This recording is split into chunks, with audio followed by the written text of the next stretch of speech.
పూర్తి మద్యపాన నిషేధం చేస్తానన్నాడు జగనన్న గారు, గుర్తుందమ్మా? మద్యం అనేది లేకుండా చేసి ఆ తర్వాతే మీ ఓట్లను అడుగుతాను అన్నాడు జగనన్న గారు. మరేమైంది? మాట తప్పము మడమ తిప్పము అని పెద్ద పెద్ద మాటలు చెప్తారే, రాజశేఖర రెడ్డి గారి వారసులం అంటారే, మరి ఆయనలాగా మాట తప్పకపోవడం అంటే ఇదేనా? 5 సంవత్సరాలు మద్యపాన నిషేధం కాదు కదా, మద్యాన్నే ఒక మాఫియాగా చేశారు.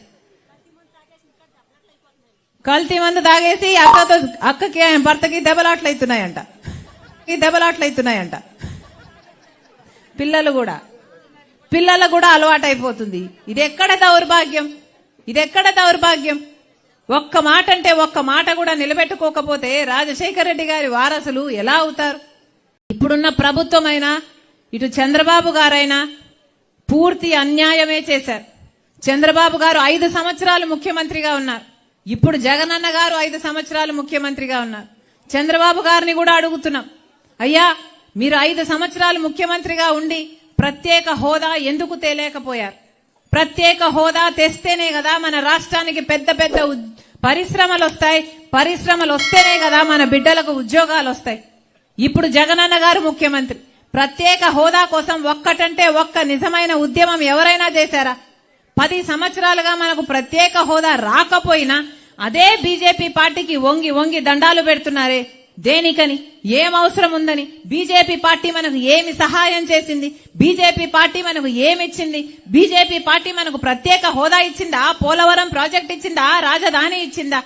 ఏది చెయ్యకపోయినా బీజేపీ పార్టీకి మీరు ఎందుకు బానిసలయ్యారు? ఆంధ్ర రాష్ట్ర ప్రజలను ఎందుకు బానిసలుగా చేస్తున్నారు? వీళ్ళ స్వార్థం కోసం, స్వలాభం కోసం ప్రజల ప్రయోజనాలను తాకట్టు పెడుతున్నారు. బీజేపీతో వీళ్ళు బాగుండాలి, వీళ్ళకు దోస్తీ ఉండాలి, వీళ్ళకు సంబంధాలు ఉండాలి కాబట్టి మన ప్రత్యేక హోదాను తాకట్టు పెట్టారు, మన పోలవరం ప్రాజెక్టును తాకట్టు పెట్టారు, మన రాజధానిని తాకట్టు పెట్టారు. ఆలోచన చేయండి, 10 సంవత్సరాలైందే మన రాష్ట్రం ఒక్క అడుగన్నా ముందుకు వేసిందా? 10 సంవత్సరాలైంది, ఒక్క అడుగు మన రాష్ట్రం ముందుకు వేయకపోగా ఈ రోజు రాజధాని ఏది అంటే ఏదో తెలియని పరిస్థితి. ఒకరేమో అమరావతి అంటారు, అమరావతిని సింగపూర్ చేస్తామని 3D గ్రాఫిక్స్ చూపిస్తారు. ఇంకొకరేమో లేదు 3 రాజధానిలు అంటారు. మొత్తం అంతా కన్ఫ్యూషన్. ఆఖరికి ఒకటన్నా రాజధాని ఉందా? ఎక్కడుంది? మనం తలెత్తుకొని ఇది మా రాజధాని అని చెప్పుకోవడానికి ఒకటి లేకపోయింది. మరి 10 ఏళ్లలో మనం ఏం సాధించుకున్నట్టు? ప్రత్యేక హోదా రాలేదు, పెద్ద పెద్ద పరిశ్రమలు రాలేదు, 20 లక్షల ఎకరాలకు నీళ్ళిచ్చే పోలవరం ప్రాజెక్టు రాలేదు, రాజధాని రాలేదు, మన బిడ్డలకు ఉద్యోగాలు రాలేదు, మన రైతులకు రుణమాఫీ జరగలేదు, పేదలకు ఇంతమంది ఉన్నారు, ఇల్లు కావాలి అని అడుగుతున్నారు, వాళ్ళకి ఇల్లులు రాలేదు. ఇంకా ఏమి సాధించుకున్నట్టు? అందుకే చెప్తున్నాం, ఆలోచన చేయండి అమ్మా, ఆలోచన చేయండి. ఇది ఓట్ల సమయం, ఎలక్షన్ల సమయం. ఎలక్షన్లు మీరు ఓట్లు అడగడానికి అన్ని పార్టీల వాళ్ళు వస్తారు, డబ్బులు తీసుకొస్తారు. ఏమా డబ్బులు తీసుకొస్తారా? అన్ని పార్టీల వాళ్ళు డబ్బులు ఇస్తారు, తీసుకోండి, మీ డబ్బులే, ఎంత ఇస్తే అంత తీసుకోండి. ఏమా వాళ్ళు శాండ్ మాఫియా చేసి, లిక్కర్ మాఫియా చేసి, మైనింగ్ మాఫియా చేసి సంపాదించిన డబ్బులే. ఎవరి అనుకుంటున్నారు? మీయే. మీ డబ్బులే మీకు ఇస్తున్నారు. ఇది సరిపోదు, ఇంకా ఇమ్మని అడగండి, వసూలు చేసి తీసుకోండి. కానీ ఓటు మాత్రం మీ ఆలోచన అయి ఉండాలి. ఎవరికి ఓటేస్తే మా జీవితాలు మారుతాయని మీరు ఆలోచన చేయాలి. ఎవరికి ఓటేస్తే మా బిడ్డల భవిష్యత్తు బాగుంటుంది అని మీరు ఆలోచన చేయాలి. కాంగ్రెస్ పార్టీ మీ ముందుంది. రాజశేఖర రెడ్డి గారి కాంగ్రెస్ పార్టీ తరఫున ఈరోజు రాజశేఖర రెడ్డి బిడ్డ మీ ముందు నిలబడింది. కాంగ్రెస్ పార్టీకి ప్రజలకు మేలు చేయాలి అన్న చిత్తశుద్ధి ఉంది.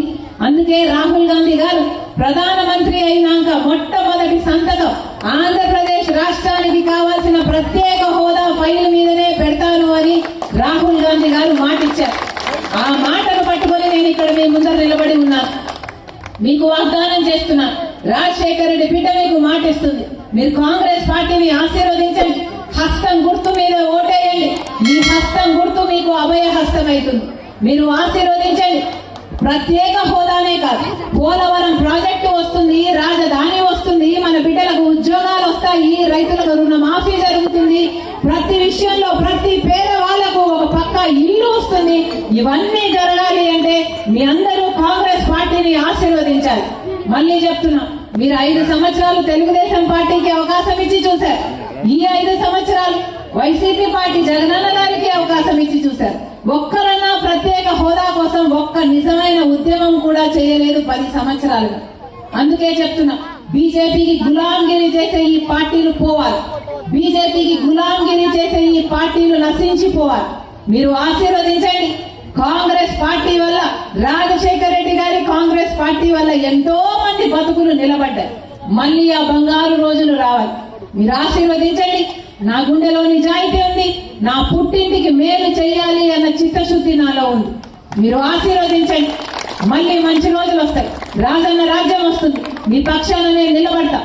మరొకసారమ్మా, మీరు సమయం చేసుకొని మీ పనులు మానుకొని నా కోసం వచ్చారు. రాజశేఖర రెడ్డి బిడ్డ వస్తుంది, చూడాలి, వినాలి, ఆశీర్వదించాలి అని నా కోసం వచ్చారు. ఎండలో కూర్చున్నారు. మరొకసారి ప్రతి అమ్మకు, ప్రతి అయ్యకు, ప్రతి అన్నకు, ప్రతి తమ్ముడికి, ప్రతి అక్కకు, ప్రతి చెల్లికి మీ రాజశేఖర రెడ్డి బిడ్డ శిరస్సు వంచి చేతులు జోడించి మనస్ఫూర్తిగా నమస్కరించుకుంటారు.